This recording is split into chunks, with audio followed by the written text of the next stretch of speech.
voy a comenzar con este bloque muy previo a la presentación de la docente, que es la bienvenida al seminario, ¿vale? Bueno, primero que nada, ya buenas tardes. Les damos la bienvenida al seminario de profundización clínica del TDAH. Agradecemos su presencia y les invitamos a seguirnos en Instagram y Facebook para estar al tanto de los próximos seminarios. También les queremos anunciar que desde el viernes 24 hasta el miércoles 29 de noviembre podrán acceder a descuentos de hasta un 50% en cursos y diplomados del área psicosocial en Adipa por el Black Friday, ¿vale? A continuación, les presentamos la agenda del día de hoy. Luego de este bloque de bienvenida, entraremos en la presentación principal del seminario y al finalizar la presentación abriremos un espacio para responder algunas preguntas. Tras el bloque de preguntas, finalizaremos la charla realizando un sorteo.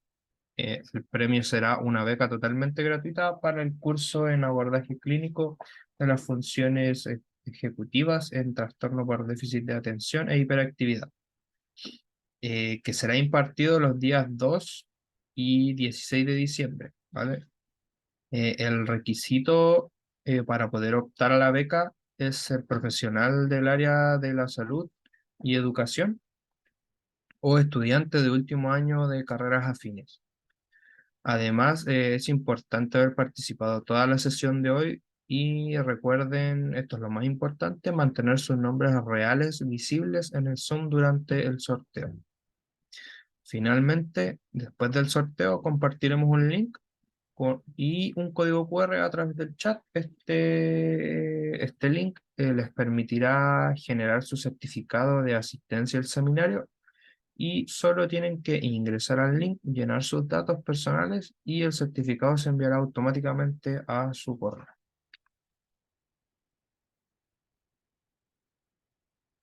Antes de continuar, vamos a compartir algunas informaciones que son generales. Durante la sesión mantendremos los micrófonos silenciados, pero sin embargo, en el bloque de preguntas, si desean intervenir, por favor levanten la mano utilizando el icono de reacciones y luego seleccionen levantar la mano. Así podremos activar sus micrófonos para que participen. El chat estará moderado y abierto para su uso. Pueden utilizarlo para hacer preguntas o comentarios, pero tengan en cuenta que en ciertos momentos lo cerraremos para facilitar el proceso y hacer esto más fluido y más ordenado. También les recordamos que tenemos un canal de ayuda para cualquier duda que puedan tener. Por favor, no duden en contactarnos a través de sac@adipa.cl. Y ya finalmente esperamos que este seminario les sea muy beneficioso para ustedes y que lo disfruten. Ahora voy a continuar con la presentación de la docente, ¿ok? Ya para dar inicio, vamos a presentar a la expositora del día de hoy. La docente que impartirá la presente sesión es María Ángela Chirinos, la cual es psicóloga, especialista en psicología clínica infanto-juvenil. También es certificada en terapia racional emotiva del Albert Ellis Institute, docente en CATREC en Argentina, también es docente en el Instituto Iberoamericano de México. Ya para comenzar, le damos el pase a María Ángela para que inicie ya la presentación. Hola, muy buenas tardes para todos. Bienvenidos. Vamos a dar comienzo a nuestra clase, nuestro seminario sobre profundización clínica en el TDAH. Por favor, confírmenme que me ven y me escuchan bien para poder entonces ya dar comienzo. Como les decía, aquí el chico que me está apoyando, pues mi nombre es María Ángela Chirinos. Y bueno, hoy vamos a estar hablando mucho sobre el TDAH desde una profundización clínica. Muchos conocemos al TDAH por sus síntomas y sus signos, pero hoy vamos a hablar en profundidad de qué es lo que también se aborda y qué es lo que también se necesita, ¿no? Qué es lo que también necesitamos conocer de este trastorno para poder dar un adecuado diagnóstico y una oportuna intervención. Lo más importante de todo esto es que sepamos pues que el TDAH, como todo trastorno del neurodesarrollo, pues requiere de hacer procesos individualizados con cada paciente, pero lo más importante de todo es que sepamos hacia dónde vamos y qué es lo que realmente nos está diciendo cada niño o cada adolescente o cada adulto con esos síntomas y esos signos. Entonces, comenzando con esto, vamos a ir comprendiendo un poco de qué se trata todo el proceso de lo que es básicamente el TH. Ok, aquí. Como ya le he dicho, el TDAH es considerado, de hecho, en el DSM-5, ahora pasó a trastorno del neurodesarrollo. ¿Ok? Sus síntomas aparecen en edades tempranas y antes de los 12 años. En el DSM-5 explica que incluso antes de los 12 años se puede hacer el diagnóstico. Si nosotros analizamos un poco ese manual diagnóstico que fue el DSM-4, donde nosotros estudiamos y nos graduamos, normalmente decía que aproximadamente hasta los 7, 8 años. Sin embargo, ahora los últimos estudios han descubierto que pueden aparecer ciertos síntomas antes de los 12 años. Si bien es cierto, el proceso de aparición, sobre todo de la presencia de los síntomas, puede ser mucho más enfocado entre los 6, 7 años, justo cuando empiezan la edad escolar.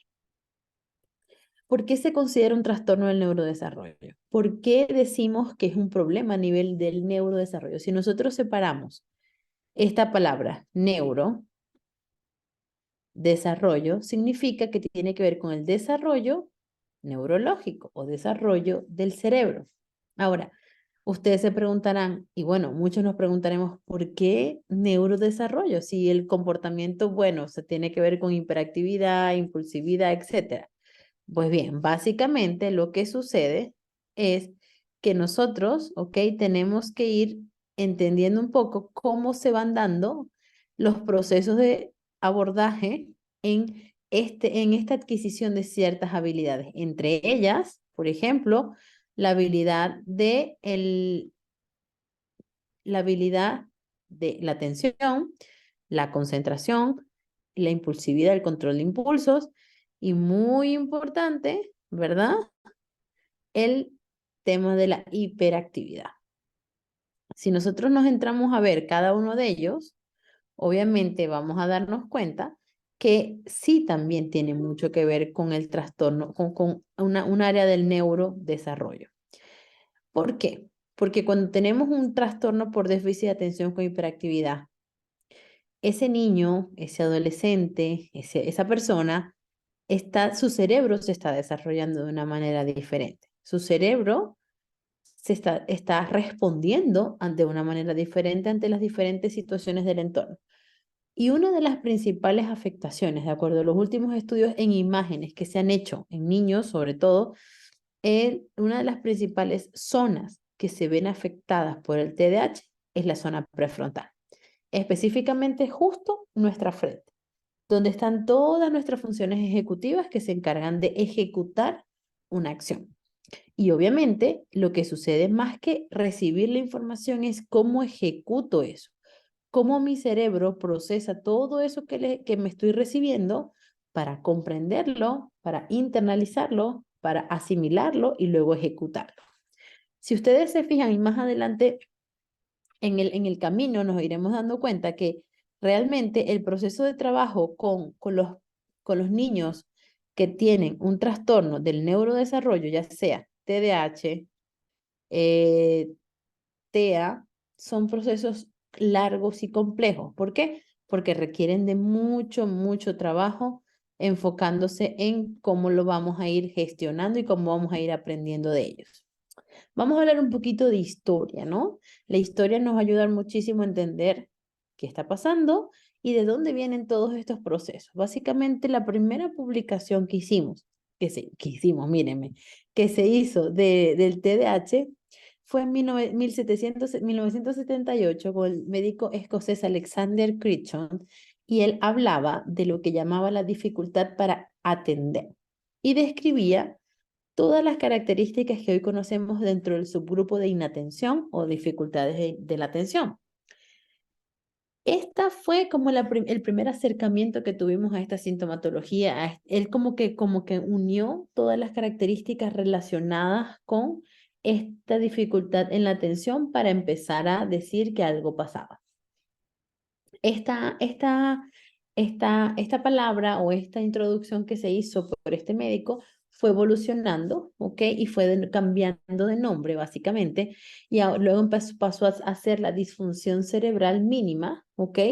Desde la perspectiva neurobiológica, es decir, ellos decían que había una disfunción cerebral. Imagínense, desde aquellos tiempos ya empezaban a notar que realmente había fallas en la interacción en ese cerebrito que se estaba desarrollando.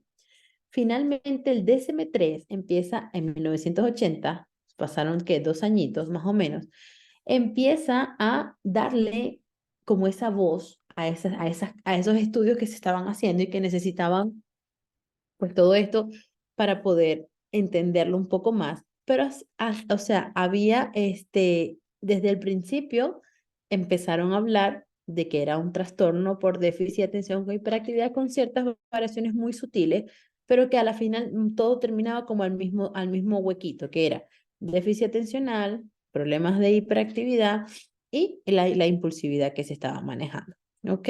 Ahora, se hizo mucho estudio, se ha analizado 1 millón de veces, se ha estudiado con imágenes con diferentes elementos y obviamente eso nos ha permitido tener una gran base y un gran soporte para poder entender este trastorno. Lo más importante de todo esto es que nosotros podamos mirar que el TDAH no es un trastorno de comportamiento, es un trastorno del neurodesarrollo. Antes se consideraba que era más asociado a un tema de comportamiento, porque sí, el niño brinca, salta, que no se queda quieto, se trepa, pega, dice mil cosas, etc. Pero analizando de adentro hacia afuera, se dieron cuenta que tenía mucho más que ver con fallas a nivel en su respuesta ejecutora a nivel cerebral, y por eso es que tenía este tipo de síntomas o de características. Y eso es lo que la ciencia nos ha permitido, tener un abanico mucho más amplio, entendiendo qué significa cada una de las dificultades que está presentando y sobre todo cómo podemos hacer un mapa para poder guiar el proceso de intervención.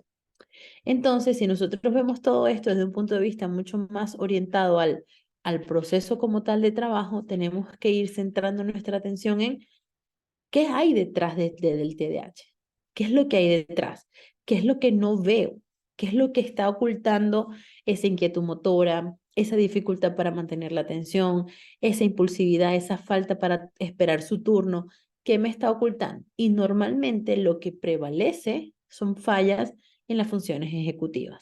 Realmente las funciones ejecutivas son como ese elemento que principalmente está afectando realmente todo lo que es el proceso como tal, en la ejecución de tareas, en el mantenimiento de la atención, en la impulsividad, porque todo viene de la mano. ¿Ok? Y obviamente el TDAH como tal, a nivel clínico, a nivel de características específicas, tenemos estos 3 bloques que ya conocemos. Tenemos el déficit atencional, la hiperactividad y la impulsividad. Pero los tres tienen que ver con fallas en las funciones ejecutivas. ¿En cuáles? Bueno, imaginemos una persona que llega con un diagnóstico de TDAH o que nosotros tenemos que diagnosticar. Nosotros empezamos hablando o indagando sobre las características, ¿cierto? Empezamos a mirar, por ejemplo, cómo está a nivel de déficit atencional, cómo está a nivel de hiperactividad, si es que es muy inquieto, si es que se mueve a cada rato, etcétera, cómo está a nivel de impulsividad. Pero nosotros tenemos que hacer un análisis mucho más profundo de lo que es el proceso como tal, de qué hace que mis características sean de esa forma. Porque les aseguro, si ustedes tienen a 2 niños con TDAH diagnosticados, que quizás son de la misma edad, incluso están casi que en el mismo proceso de trabajo, las características son totalmente distintas. ¿Por qué? Porque va a depender muchísimo de cómo nosotros, cómo están esas funciones ejecutivas trabajando para que tengamos mayor presencia de unas y menor presencia de otras. Las funciones ejecutivas que están más afectadas dentro del TDAH son planificación, organización, ¿ok? Y anticipar consecuencias. ¿Qué tiene que ver la anticipación de consecuencias? La falta de todo lo que tiene que ver con memoria de trabajo, todo lo relacionado con la instrucción a futuro, y esto tiene mucho que ver con las funciones ejecutivas. Entonces, en ese sentido, nos toca también mirar esta parte, ¿ok?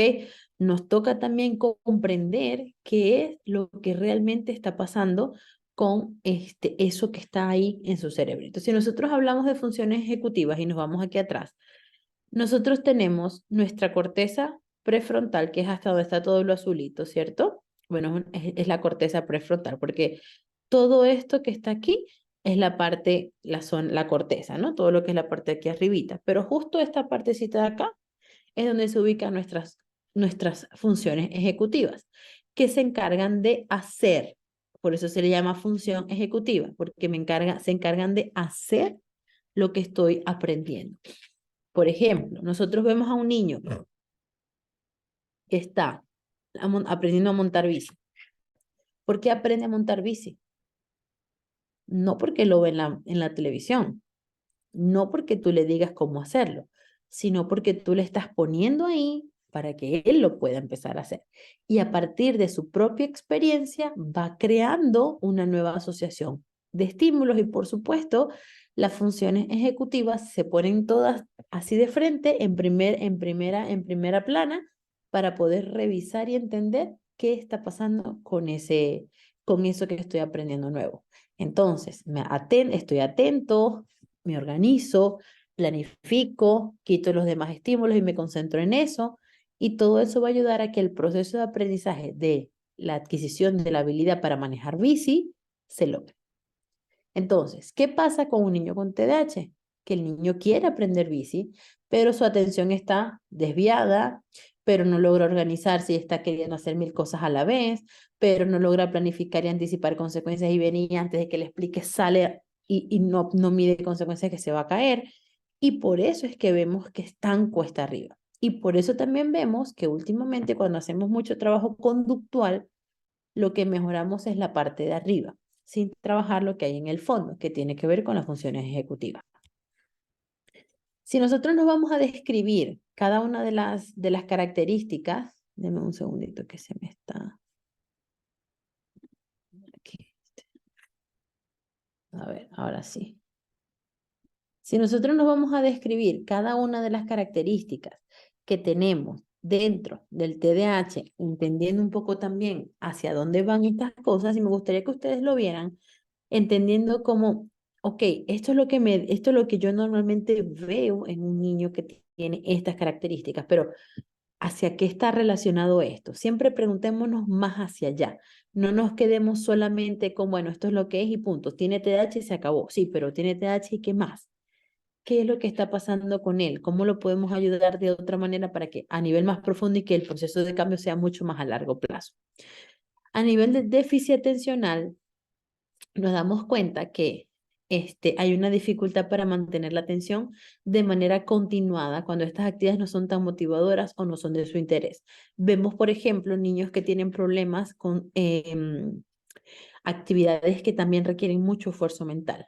Y el mejor ejemplo es el dictado o la copia.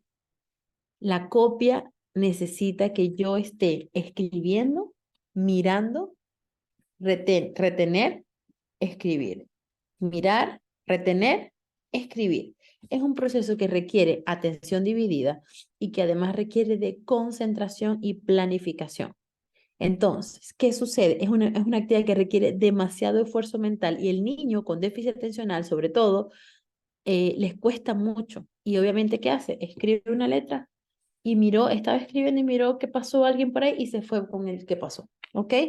Y obviamente ahí es donde vemos realmente que no hay como ese nivel de mantener. Inhibo los estímulos alrededor y me enfoco en lo que está pasando en ese momento. También olvidan cosas, pierden objetos escolares, donde los lápices llegan con lápices que no son, o llegan con menos lápices o menos colores, los cuadernos los olvidan, las tareas también las olvidan, etc. Tiene dificultad en el seguimiento de instrucciones, tanto simples como dobles. Ve y recoge tu cuarto. O recoge tu cuarto y alístate de una vez que nos tenemos que ir. Normalmente alguno de los pasos se les olvida. También les cuestan mucho las tareas que son secuenciales. Por ejemplo, primero tienes que cepillarte los dientes, luego tienes que vestirte, luego tienes que recoger la ropa. Cuando son actividades que son secuenciales o, por ejemplo, hacer una tarea, primero tienes que escribir la fecha en la parte de arriba, después tienes que escribir el título de la tarea, luego tienes que hacer el texto.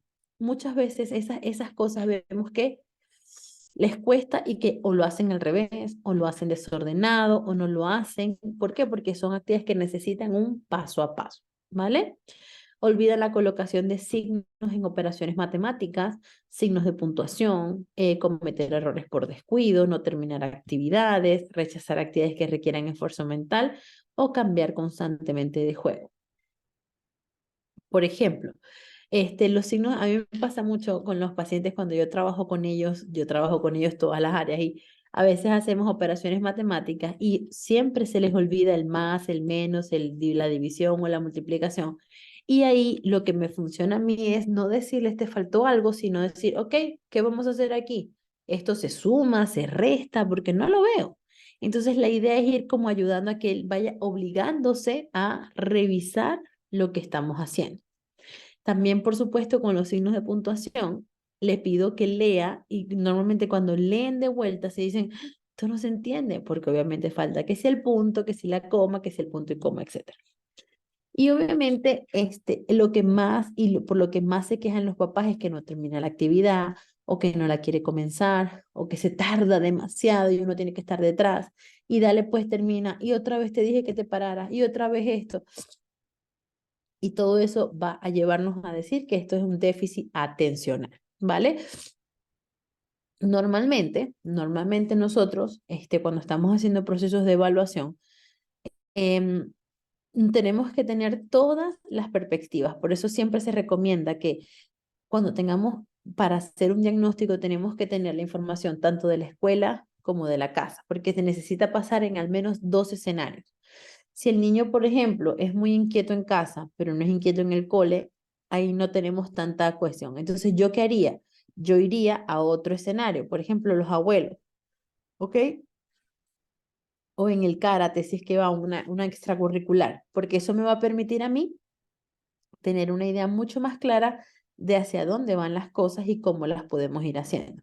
Entonces, dentro del primer bloque del TDAH que tenemos el déficit atencional, básicamente esto está centrado en la función ejecutiva de concentración. Nosotros tenemos la atención, que es una habilidad cognitiva que nos va a permitir mantener la atención, etcétera, y es obviamente, requiere que nosotros, disminuir el estímulo para enfocarnos en lo que queremos hacer, pero también necesitamos de la concentración, que es ese proceso de mantener el nivel adecuado de atención por un largo tiempo, ¿vale? Entonces, básicamente, desde ahí, en el fondo, tenemos eso. Entonces, un proceso de trabajo solamente para que el niño no lo recuerde, por ejemplo, ponerle notitas, ¿ok? Le ponemos notitas, ¿ok? O la mamá recuerda. ¿Realmente estoy poniendo a prueba esos niveles de atención y concentración? ¿Sí? Yo, por ejemplo, lo que haría es, ok, vamos a hacer un checklist de lo que tienes en tu bolso, en tu mochila, cuadernos, lápices, colores los tienes. No los traje, mamá, ok, ve a buscarlos, ¿sí? Desde allí uno va haciendo ese proceso de irme obligando a hacer un conteo de lo que estoy haciendo y voy generando ese aprendizaje también.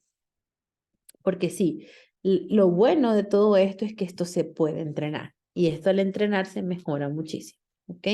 Yo he tenido casos de éxito con mis pacientes, obviamente, sobre todo en temas cuando son muy leves, obviamente que no requieren de medicación, etcétera, y obviamente ha sido muy provechoso el trabajo desde las funciones ejecutivas. El otro bloque que nosotros vemos, ¿ok? Es el de hiperactividad. El de hiperactividad es un movimiento corporal constante, ¿ok? Mientras están sentados, se mueven las manos, mueven los dedos, se miran para arriba, vuelven a bajar y se vuelven a mover. No se pueden quedar quietos, no pueden estar en el mismo momento, tienen que estar parados.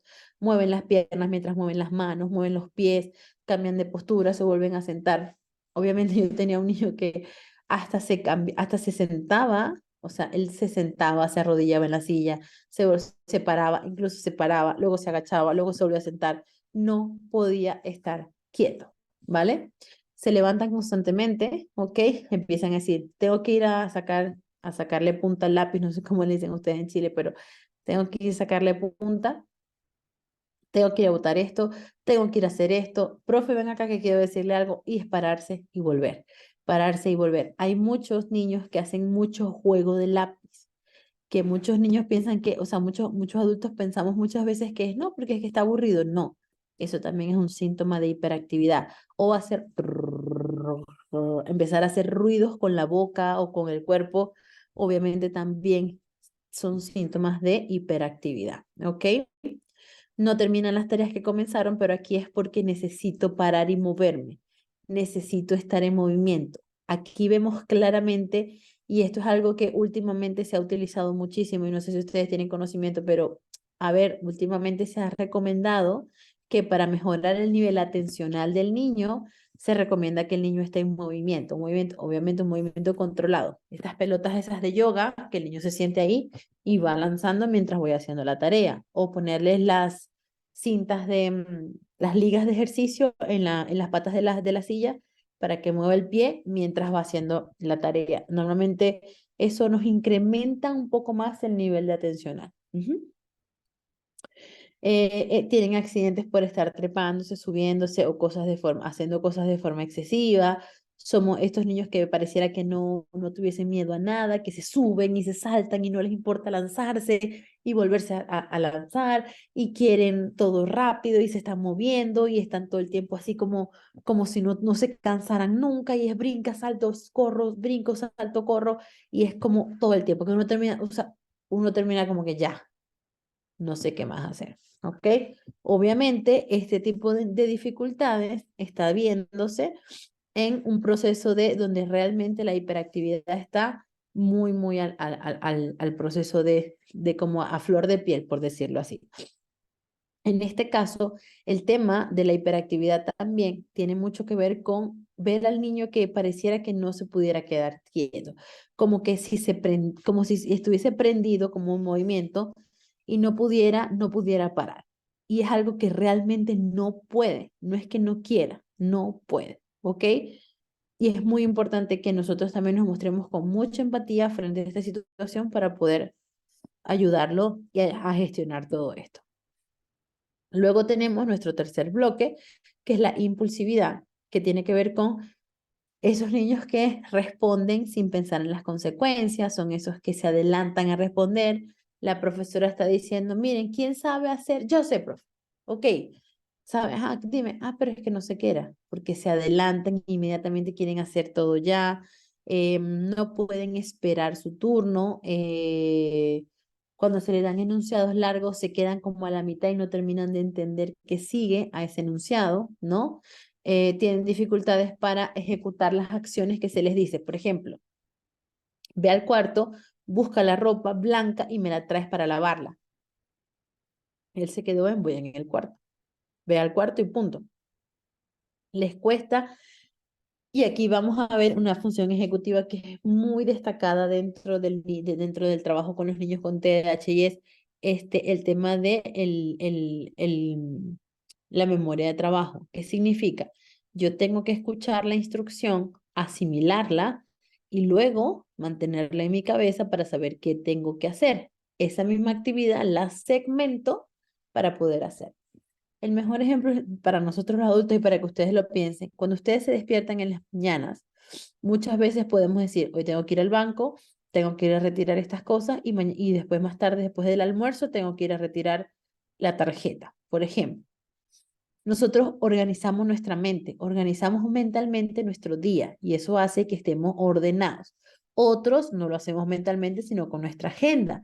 Otros lo hacen con post-it, pero organizamos. Y eso es lo que ayuda al cerebro a poder entender qué es lo que está pasando y cómo puede ir paso a paso. Porque si no quisiera hacer todo al mismo tiempo. Cuando ustedes van a hacer la compra en el súper, ¿no les es mucho más fácil y más rentable hacer una lista? Porque si no, si vamos con hambre, vamos a que, ay, que esto se ve rico, que mejor compramos esto, ay, que eso también es importante, ¿no? Y a menos que vamos con una lista, ya sabemos, esto es lo que necesito paso a paso. Entonces, ¿qué pasa con la impulsividad? Falla esto, falla que el niño ya a la primera instrucción que tú le des, que sea muy larga, pues no te la va a responder porque no la comprende. No te la va a responder porque no sabe de qué es lo que se está tratando todo este proceso. Entonces, desde allí sí nos toca mucho mirar cómo vamos gestionando cada uno de los procesos, ¿vale? Ahora bien, dentro de la hiperactividad también vemos muchísimo el tema de los niños que interrumpen, los niños que cambian de juego, los niños que no toleran mirar como el manejo del proceso de trabajo para poder, por ejemplo, estamos haciendo un juego de mesa, no respetan las normas del juego, están totalmente o sea, como no sé, a mí no me parece así y es todo lo que ellos dicen. Y eso obviamente también se manifiesta dentro de lo que es la impulsividad. ¿Ok? Y luego tenemos otro de los bloques que es como la base de todo este proceso, que son las funciones ejecutivas, em, que tienen que ver con las dificultades para priorizar las tareas, seguir un paso a paso, es decir, segmentar las tareas y seguirlas y ejecutarlas. em, no logra organizarse mentalmente, es como si tuviese todo revuelto, ¿ok? Y obviamente también le cuesta mucho cambiar de escenarios cognitivos. Por ejemplo, si tú estás, no sé, en el parque y de repente le dices, vamos a la casa, le cuesta como entender porque, sí, es hora de dormir, mañana tengo que ir al cole, eso le cuesta muchísimo. Ojo, entendiendo que estamos hablando de niños a partir de aproximadamente 6 7 años. Antes de esa edad, de hecho, un psicólogo que yo admiro muchísimo, que es Rafa Guerrero, habla mucho de que él se demora hasta 8 sesiones en dar un diagnóstico y sin embargo le dice a los papás, yo no tengo apuro porque yo quiero hacerlo bien. Y de hecho, él dice que no diagnostica antes de entre los 7 y los 8 años, porque antes de eso tenemos que mirar que su cerebro sigue inmaduro. Si nosotros vemos que el cerebro se desarrolla de abajo hacia arriba, lo último en desarrollarse son estas áreas. Y cómo nosotros podemos decir que hay fallas en las funciones ejecutivas a los 4 años, 5 años. Requiere de tener un poco más de madurez cognitiva, madurez a nivel de trabajo cognitivo para poder decir, no, sí, ya debería estar haciendo eso y no lo hace. ¿Ok? Entonces es muy importante también el tema de la edad. ¿Ok? El tema de la edad es muy importante tomarlo en cuenta. Eh, y poder desde allí ir trabajando en todo lo que tiene que ver con el tema de lo que es el tema de las funciones ejecutivas, como de adentro hacia afuera. Algo muy importante y algo que es algo que tenemos que tomar en consideración es que los niños que tienen TDAH no son niños que tienen problemas para entender, sino un problema para ejecutar. Es decir, no es lo mismo un niño que no entienda la instrucción porque tiene un déficit cognitivo o lo que sea, a un niño que la entendió, pero la procesó diferente. Que tú le dices, recoge los juguetes, ¿verdad? Y el proceso es, ok, recoge los juguetes, pero te puedes quedar jugando un rato más, ¿sí? O sea, ellos necesitan en temas de crianza también estructura, límites, porque eso va a ayudar a que su cerebrito empiece a trabajar en ello. Pero recuerden, todos estos que estamos hablando aquí es a partir de aproximadamente 6 7 años, que es cuando comienza realmente estos cambios que ahí podemos decir que tienen que ver con unas alteraciones en esta área. ¿Ok? Muy bien. Ahora, si nosotros nos vamos a lo que es el proceso de trabajo con el tema del TDAH, ¿ok? Vamos a hablar ahora de las características clínicas, que es lo que realmente vamos hacia lo más profundo, ¿no? Vemos, y es lo que les estaba diciendo, en la edad preescolar vamos a poder notar muchas características, sobre todo de hiperactividad, oposicionismo, tendencias a berrinches, por una desregulación muy importante. Las desregulaciones y las emociones son mucho más intensas, obviamente. Hay mayor impulsividad, déficit atencional. De hecho, vemos niños que están jugando con una cosa y a los 12 segundos pueden cambiarse a las otras, ¿no? Esto es importante tenerlo en cuenta porque no es, por eso precisamente no es característica clínica para decir que es un TDAH, porque tenemos una inmadurez cerebral que nos lleva a tener este tipo de comportamientos, ¿ok? Sin embargo, en la edad escolar vamos a notar mayor presencia a nivel de déficit atencional. Realmente lo primero que nos dicen los profesores es, no termina sus tareas, le cuesta terminarlas, le cuesta recordar las cosas, etcétera, porque esto viene de la mano, literalmente de la mano, con los problemas académicos, problemas para socialización y también, obviamente, estas características de hiperactividad, oposicionismo, impulsividad, etcétera. Pero las primeras características que dicen nuestros profes es no está terminando sus tareas, le cuesta. De hecho, yo con eso les cuento mi experiencia con mi hija que apenas va a cumplir 5 y me decía la profe, oye, pero es que yo creo que ella tiene TDAH. Yo, apenas tiene 5. Es normal a los 5 años que un niño no quiera jugar, no quiera hacer la misma tarea todo el día. Es esperado, sobre todo cuando son cosas que requieren de concentrarse, atender, necesito más tiempo para procesar. Y obviamente es normal que se resistan. Ahora, ¿cómo estamos haciendo para que se mantenga? Porque la idea no es decir, bueno, como no es por su edad, pues deja que no lo haga. No, la idea es que podamos ir haciendo también procesos de ir incrementando sus niveles de motivación intrínseca para seguir y terminar esa tarea. Pero justo en la edad escolar, cuando pasan como a la primaria, es donde vemos realmente estos incrementos larguísimos en el tema de lo que es el déficit atencional sobre todo. En la adolescencia van a ver que disminuyen los síntomas de hiperactividad, se mantiene la inatención y la impulsividad. Aquí vemos ya no solamente problemas a nivel de características como ya las que vimos del TDAH, sino que empezamos a notar en la adolescencia que hay posiblemente dificultades en el autoestima, que les baja el autoestima o en el autoconcepto, empiezan a tener una distorsión de lo que es el significado de sí mismos, dificultades en la dinámica familiar, se pueden volver mucho más impulsivos, problemas en la socialización y todo esto desencadena, por supuesto, también bajo rendimiento académico, trastornos afectivos que pueden ir de la mano y obviamente pueden tener pensamientos infravalorados, incluso tener pensamientos suicidas. La adolescencia en el TDAH genera estos cambios también. El TDAH en la adolescencia, perdón, porque obviamente ya no solamente tengo que lidiar con estas dificultades que tengo, sino que también estoy enfrentando uno de los retos más grandes en el desarrollo humano, que es la adolescencia. Entonces, generan muchos cambios, sobre todo a nivel estado de ánimo. Entonces, tenemos esa fluctuación en el estado de ánimo, tenemos esa fluctuación en lo que tiene que ver con la impulsividad y obviamente todo esto va desencadenando un decremento de lo que es el autoconcepto, el autoestima, el pensamiento sobre sí mismo, etcétera. Y esto también puede verse afectado. ¿Con qué se relaciona o con qué puede coexistir el TDAH? Porque sí, señores, tenemos un 70% de comorbilidad con otros trastornos. Entre ellos tenemos el espectro autista, hay pacientes que tienen TDAH y TEA juntos. El trastorno de la desregulación disruptiva del estado de ánimo, no sé si han escuchado de ese, también es un trastorno relativamente nuevo que tiene que ver con esos estados emocionales de desregulación muy marcados.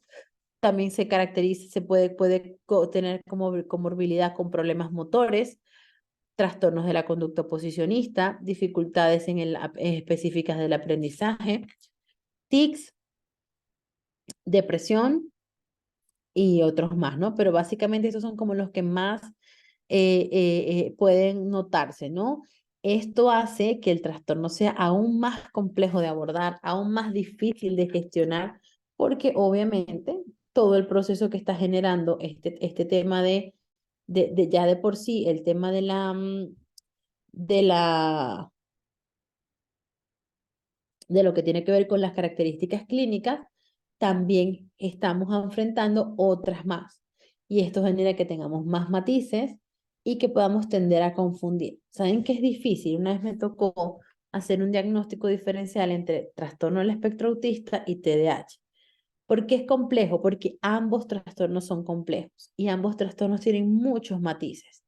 Entonces, decir que sí tiene TDAH pero no TEA, o que sí tiene TEA pero no tiene TDAH, es muy complicado porque pueden mezclarse las dos características y esto puede generar muchas dificultades a nivel de cómo nosotros vamos a responder a eso. Por eso es súper importante que también nos enfoquemos en hacer buenos diagnósticos diferenciales para ver si son comórbidos o no y poder trabajar en ambas situaciones. Porque nosotros tenemos que abordar no lo que dice el título, sino qué más hay ahí. A mí me pasó una vez con un adolescente que venía con un diagnóstico de TDAH, pero nunca mejoraba. O sea, mejoraba, pero volvió otra vez, pero tal. Y cuando nosotros hicimos la evaluación, nos dimos cuenta que no solamente era eso, sino que además venía debajo un trastorno de ansiedad social, muy, muy debajo. Entonces, obviamente eso enlentizaba mucho más el proceso de trabajo con él porque había algo que no habíamos podido abordar. Entonces empezamos a abordar también con eso y ahí pudimos hacer el match para poder avanzar. Entonces el tema aquí es que podemos más que hacer un diagnóstico, diferenciarlo de todo y saber si hay algo más que pueda estar afectando el proceso. ¿Ok? Bien, una de las cosas cuando nosotros tenemos más dificultades o más retos a la hora de dar el diagnóstico, es primero el tener que hacer un criterio numérico, ¿ok? Es decir, una evaluación precisa, es decir, que nosotros pasemos de un número a una evaluación precisa, a una evaluación completa. Es decir, tenemos que mirar más allá del número y enfocarnos en cuál va a ser la repercusión que va a tener en el niño, en la familia, en la vida de la persona en general. Otra cosa de las que realmente se convierte todo esto en un reto es cuando tenemos que mirar el TDAH desde dimensiones en lugar de categorías. No es A, B, C, D, sino que todas están como entremezcladas y que todas nos permiten ver el comportamiento como algo que continúa, que se mantiene y que una cosa viene de la otra. Obviamente, todo eso tenemos que aprender a mirarlo no en ABC, no es que la atención sí la tiene, pero la impulsividad no, sino que qué cosa va llevando a la otra. Porque si nosotros nos ponemos a analizar un niño que tiene fallas a nivel atencional, se va a querer apresurar a hacer todo para que no se le olvide. Y esto puede ser algo que si nosotros buscamos etiquetar y encajonar, obviamente va a ser mucho más difícil. Y otro de los retos, y ustedes me confirmarán si no es así, es poder integrar la información que nos dan en la escuela, que nos dan en la casa, cuando no coinciden, que la maestra dice, por ejemplo, la profesora dice, no, todo está bien aquí, la casa dice, no, esto es un desastre. Por ejemplo, eso se ve mucho cuando uno aplica el test de Conners o el EDH, que es el test de Conners, perdón, que se aplica en casa y en escuela, que uno dice, oye, pero ya voy entonces, ¿no? La escuela dice todo bien, todo bien, todo bien, y la casa todo lo contrario. Entonces uno dice, wow, ¿y ahora qué hacemos, no? Integrar esa información es muy difícil. Y aquí mi recomendación es siempre pregunten. Por eso yo siempre busco que por ejemplo, el Conners a los papás se los aplico yo. Yo no lo mando a casa, yo se los aplico. Vengan y se sientan conmigo que esto es una entrevista que yo les voy a hacer. Y ahí voy viendo y voy tratando de sacar toda la información lo más precisa posible para poder después ahí sí integrar esa información, esté coincidiendo o no. Entonces, todo eso se convierte en un reto y obviamente es que realmente cómo lo vamos manejando para poder dar realmente un buen proceso de trabajo, un buen diagnóstico y sobre todo una buena intervención. Cuando nosotros hablamos de características clínicas, cuando nosotros entendemos el TDAH, no solamente desde lo que se ve, desde las letritas, sino desde lo que está detrás, realmente tenemos que mirar que esos niños están en un proceso, o esos niños, adolescentes, esa persona tampoco la está pasando bien. Y además tenemos que mirar que hay cosas que no se ven, que van mucho más allá de un síntoma, de un signo, sino que tiene que ver con una causa, con algo que puede estar afectándole y que no viene directamente relacionada. ¿no? Obviamente, ahorita con tanta investigación, ya nosotros tenemos que tener la palabra funciones ejecutivas ahí puestitas en nuestra mesa para saber que eso también tenemos que evaluarlo cuando estemos trabajando con pacientes TDAH. Yo les puedo contar de mi propia experiencia. Desde hace un tiempo atrás, ya estoy evaluando y trabajando funciones ejecutivas.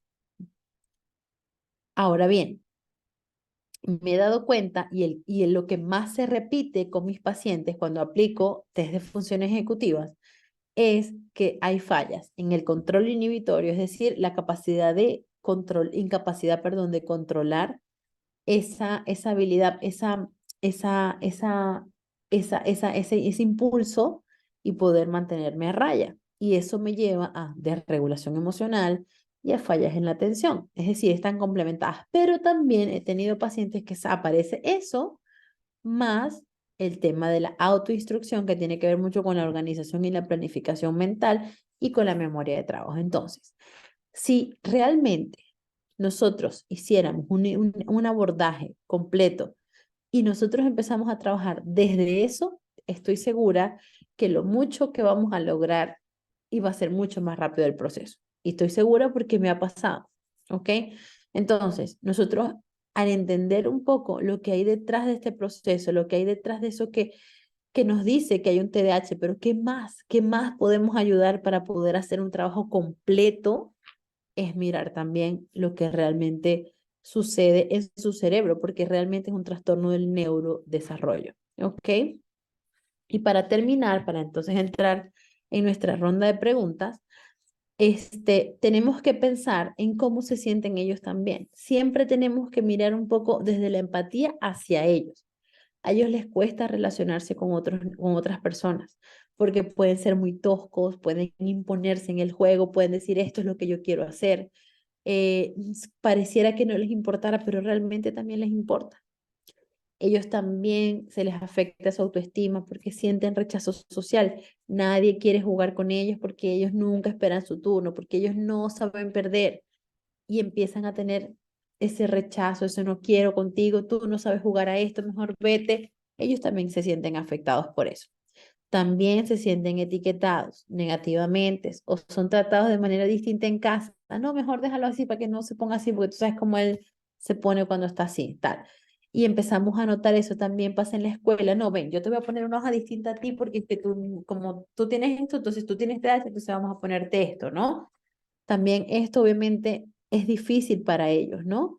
Y obviamente también tenemos que entender que ellos, además de todo esto, también tenemos que ellos también tienen dificultades para lidiar con todos esos estímulos o para atender todos los estímulos de una manera correcta y que ellos puedan responder de manera acertada a todos esos estímulos. No es lo mismo que yo estoy en mi salón con mi profesora escribiendo sin ningún otro estímulo a que yo esté en mi salón con el profesor y el niño que me pasa un papel por aquí, el otro que me habló, el otro que me pidió el lápiz, el otro que me dijo esto. Obviamente es mucho más complejo. Y algo a lo que yo siempre les hago la invitación, tanto a los profesores, a los papás, e incluso a nosotros como profesionales, es vamos a mirar al niño como él, como un niño que no solamente tiene características que tenemos que trabajar, sino qué está diciendo el niño que siente, qué me está queriendo decir, cuál es el mensaje que me está queriendo decir y cómo lo podemos ayudar. Porque no es trabajar solamente de manera muy ordenada la función ejecutiva, de manera muy ordenada la atención.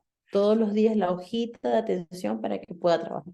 Sino es también la parte emocional, cómo te sientes, qué es lo más difícil para ti, cuál ha sido tu mayor reto, por qué no te gusta hacer las clases de mate, por qué no quieres hacer las clases de castellano, de lengua y literatura, qué es lo que te cuesta, ¿sí?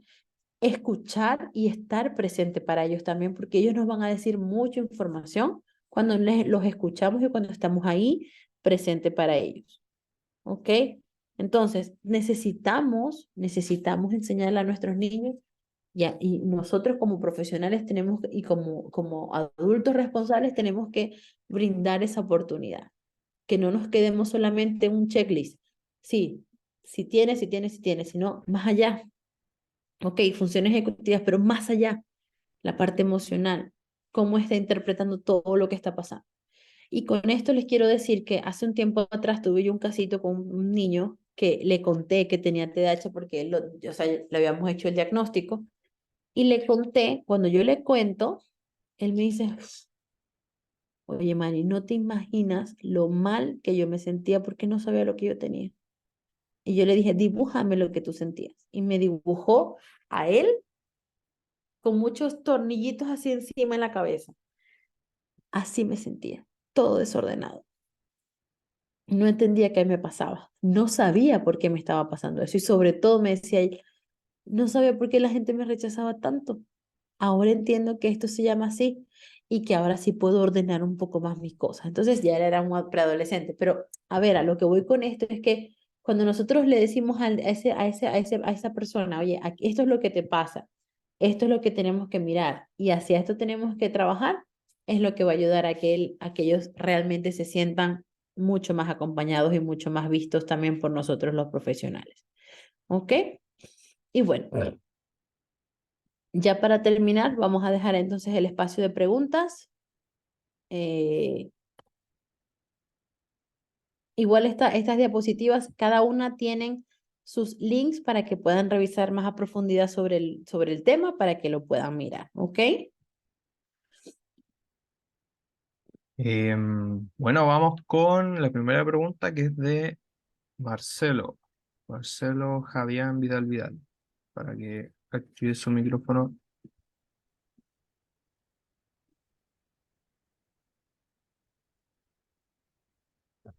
A ver, Parece que Marcelo no. Ah, sí, ahí está.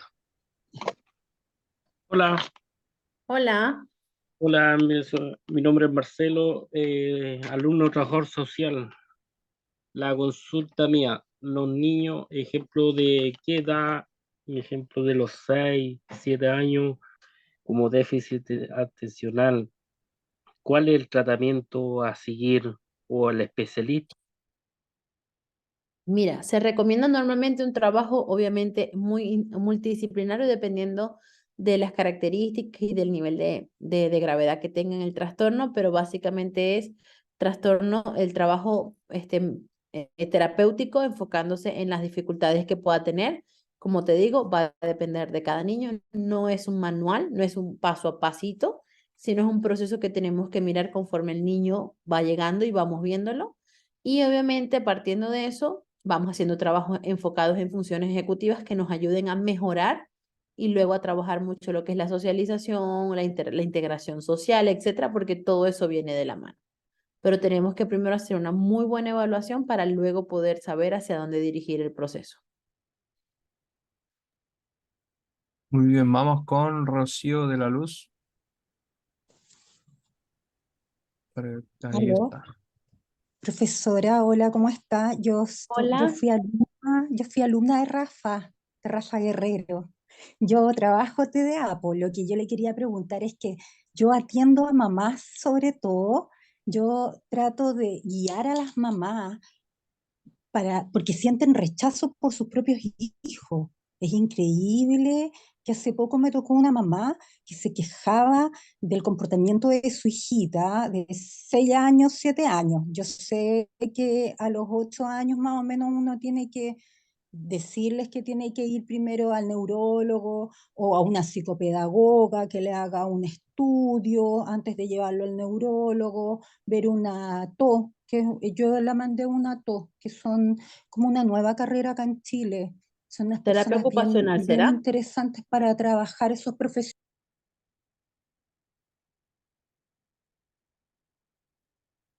¿Aló? ¿Rocío? Creo que se salió.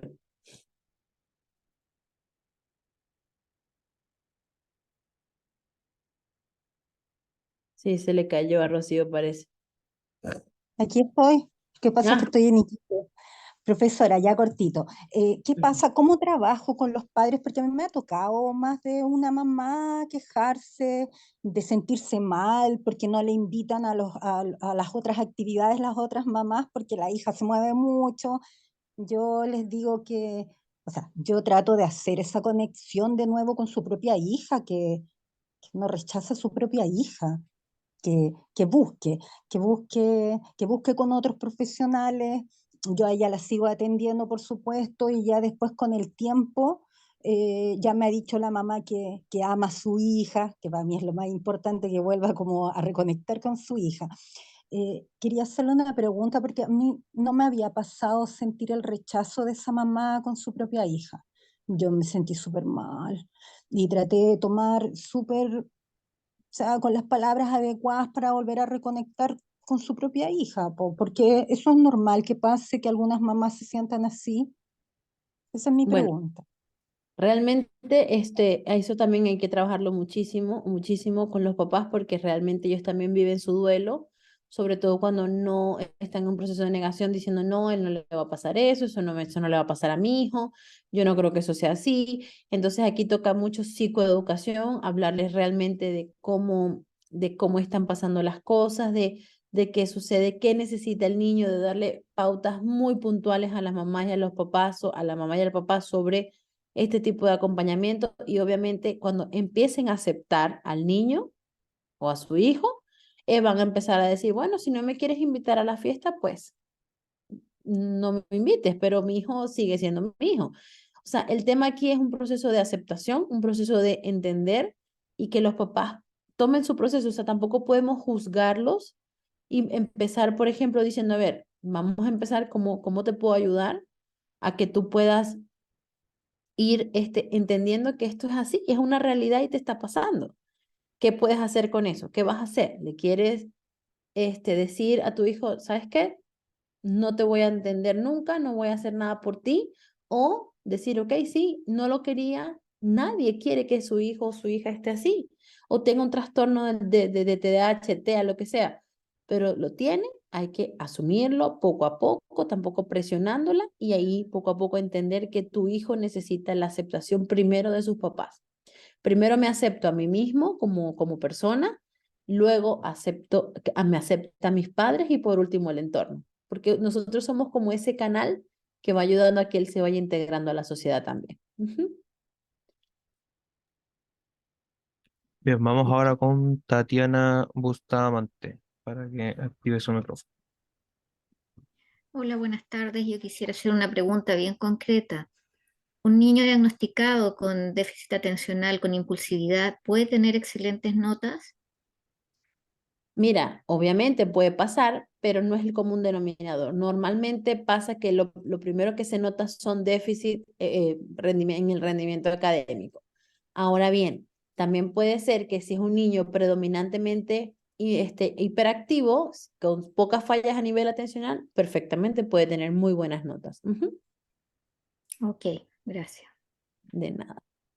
Antes de seguir, perdón, hay varios que me están preguntando sobre las características clínicas de los adultos. Es lo mismo, solamente que en los adultos hay mayor predominancia a nivel inatención, es decir, y de impulsividad. La hiperactividad baja muchísimo, hay inatención e impulsividad. Entonces vemos que agarran miles de trabajo, se quedan siempre, quieren asumir todos los trabajos que tengan a su alrededor y después no saben cómo hacerlo.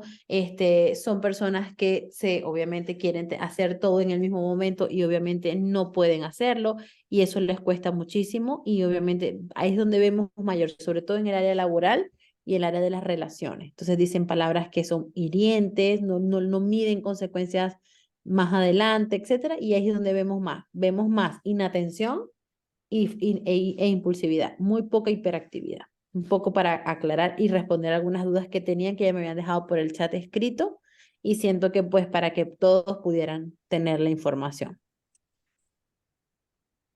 Ok, profe. Seguimos con Han. No sé si espero decirlo bien. Han. Muchas gracias. Hola profesora, buenas tardes. Primero que todo agradezco por el espacio, muy interesante la información y mis preguntas son las siguientes.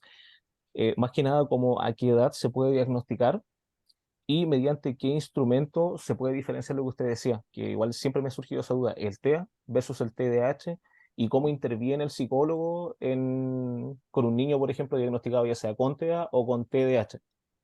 Vale, muchísimas gracias por tu pregunta. Lo primero, la edad diagnóstica para el TDAH es a partir de los 6, 7 años, no antes de eso, ¿ok?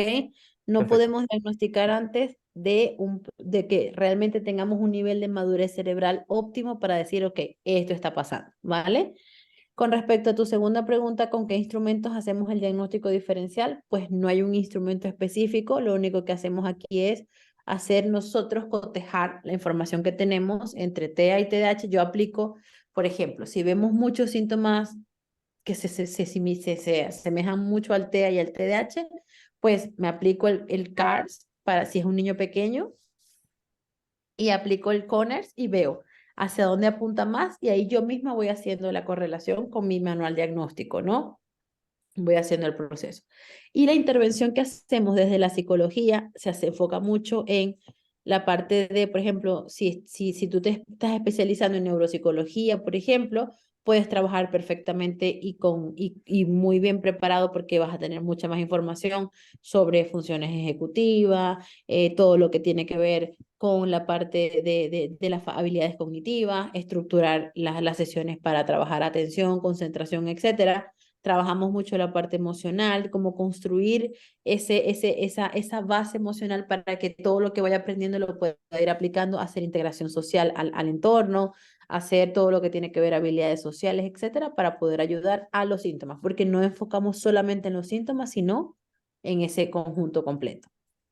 Vale, profe. Y lo otro, disculpe que le iba a preguntar, ¿el CONERS dijo que se le aplicaba a los padres? ¿O le escuché mal? Se aplica a papás y a los profesores. Hay uno ahorita que se llama TDAH-5, que se aplica también a papás y a maestros, pero es hasta adolescentes, creo que hasta los 17 años, si mal no recuerdo.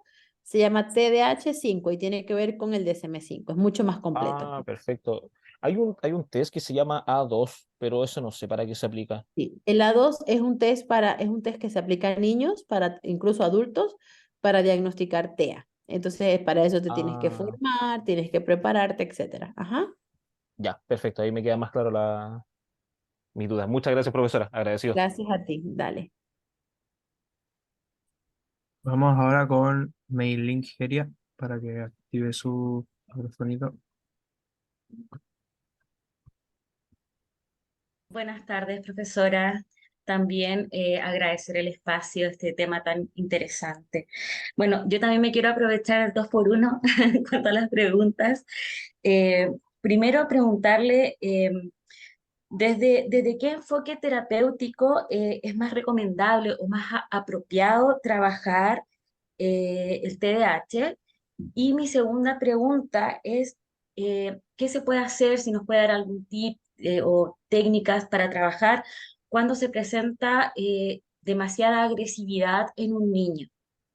Ok. Esto, profesor. Muchísimas gracias a ti por estar aquí, Maylin. Bueno, la primera pregunta que tiene que ver con el método o la corriente, por así decirlo, básicamente uno se centra mucho en lo que el paciente necesite. A ver, tenemos pacientes o sea, con muchas dificultades en el aprendizaje, por ejemplo, a nivel de atención. Ahí nos enfocamos mucho en la parte, por ejemplo, mucho más práctica, ¿no? O sea, yo utilizo mucho, o sea, yo me enfoco desde la terapia cognitivo-conductual, siempre me he enfocado en eso, pero básicamente le hago ciertos ajustes. Puedo trabajar mucho en la terapia gestal, hay otras cosas que trabajo con la terapia relacional, o sea, son varias cosas que uno va metiendo dentro del proceso que le funcionen al paciente. Es decir, normalmente mi base es esa, es la terapia cognitivo-conductual, sobre todo con pacientes, por ejemplo, para trabajar impulsividad, hiperactividad, la parte conductual nos ayuda mucho, pero para trabajar otras cosas, por ejemplo, la parte emocional, la parte de las interacciones sociales, pues me enfoco en la parte de los marcos relacionales, la parte de todo lo que tiene que ver con la terapia gestal. Y con el tema, respondiendo a tu pregunta del tema del trabajar con mucha agresividad, aquí básicamente primero tendrías que mirar qué dice el médico, el neurólogo. Normalmente cuando son pacientes muy agresivos, sí se tienen que remitir a neurología pediátrica o a psiquiatría pediátrica para que ellos nos apoyen en el tratamiento, nosotros poder, porque mira, un paciente que está muy agresivo, muy perdido emocionalmente, o sea, que no concreta, que no hace nada, obviamente no puede responder al tratamiento psicológico que nosotros podamos hacer.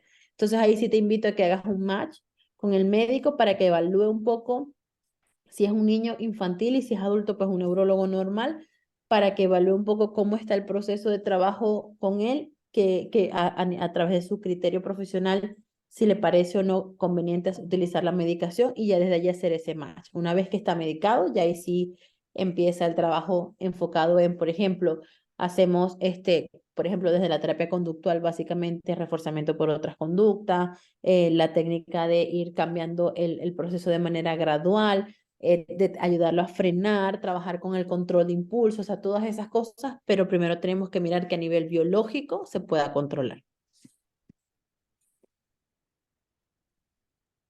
Vamos con Grecia Apalbaza ahora. Hola, buenas tardes. Primero que todo, muchas gracias por la oportunidad de poder enriquecernos con esta información para nuestra profesión y también para nuestra vida diaria. Mi pregunta psicóloga, era cómo, por ejemplo, un niño de 8 años, que ahora se están activando em, muchas síntomas relacionados con el TDAH, eh, ¿qué especialista tendría que tomarlo para poder diagnosticar este trastorno y así ya el próximo año que empiece una nueva etapa escolar, poder estar mejor enfocado y con más ayuda para tanto el colegio, para esos padres y tener una guía más con estos papás que están muy angustiados porque tienen un niño que está con 8 años con mucha presencia de síntomas angustiantes? Muchas gracias. Ok, bueno, Grecia. En este caso, no sé en Chile cómo sería, pero básicamente en donde estoy yo, en Ecuador, mandamos, o sea, hacen remisión a psicología. Normalmente esa es la primera remisión que hacen los profesores en este caso.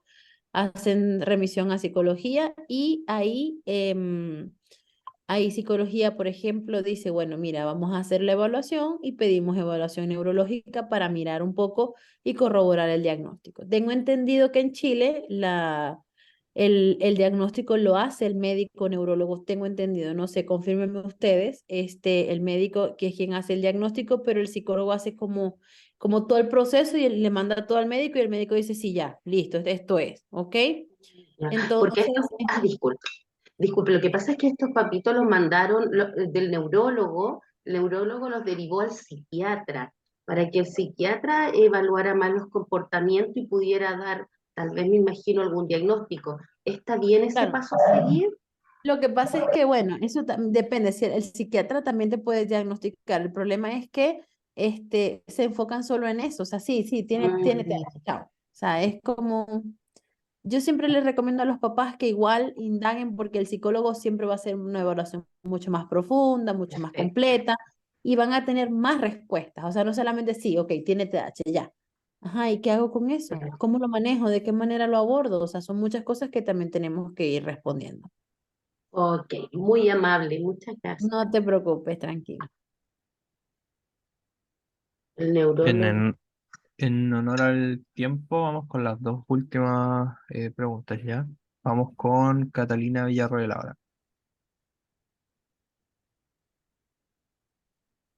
Buenas noches, tengo dos consultas. Hola, buenas noches. Hola. La primera ¿es posible que los síntomas del TDAH se aminoren a medida que avanza la edad sin tratamiento? Mira, sin tratamiento es complicado, pero por proceso evolutivo, entrando a la adolescencia, baja de por sí la hiperactividad y se mantiene el déficit atencional y la impulsividad, pero por tema evolutivo. Ajá. Ah, y la segunda es que cuando existen múltiples diagnósticos, Ujú. ¿cuál debiese ser el primero a abordar? ¿Debería ser el TDAH? Si el diagnóstico de TDAH es el principal, ese es el que se comienza. Y si no es el principal, sino, o sea, a ver, porque, a ver, uno a veces diagnostica y, por ejemplo, uno dice, es TDAH. Y estando en el diagnóstico ya se da cuenta que hay otras cosas. Pero si, por ejemplo, aparecen todos como al mismo tiempo, se empieza a trabajar con el que más afecta a la persona, con el que más genere dificultades. Ujú. Muchas gracias. De nada, Catalina. Vamos con la última preguntita que es de Diego Hernández Mondaca. Oh, pensé que no iba a tocar. ¿Aló? ¿Me escuchan?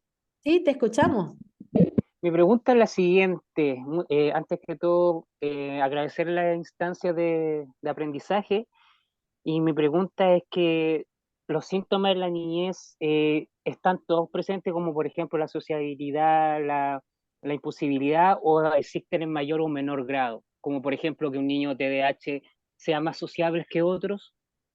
Claro, porque todo va a depender de la presencia de los tres bloques que te comenté sobre, por ejemplo, si es más impulsivo, de repente a nivel social le cueste un poco más.